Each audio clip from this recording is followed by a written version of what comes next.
No fim do século XIX, os automóveis começaram a rodar pelas ruas da cidade ao redor do mundo, disputando espaço com as carruagens, que ainda eram bem comuns na época.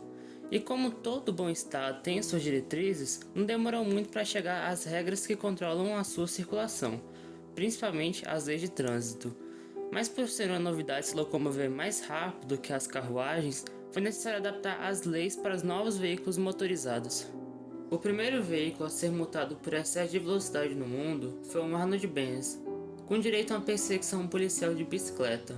Ele foi um dos primeiros veículos do Reino Unido, fabricado em 1896, e que hoje restam apenas duas unidades.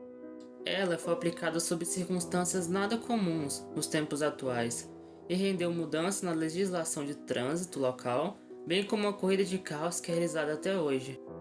De acordo com os registros da época, o carro rodava a incríveis 13 km por hora, enquanto o limite era de apenas 3,2.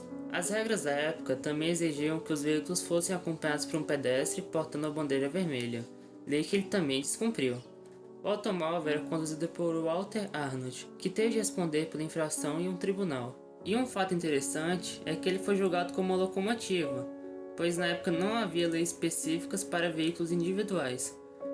No julgamento, o juiz determinou a multa de um shilling, equivalente a 12 centavos de libras ou cerca de 0,85 centavos de reais.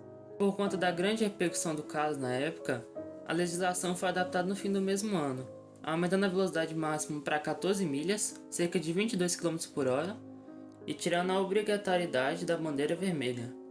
Essa mudança foi festejada com a corrida entre Londres e Brighton, batizada de Corrida da Emancipação, e ela é realizada até hoje pelo Clube Real do Automóvel, e Walter Arnold participou obviamente da disputa original.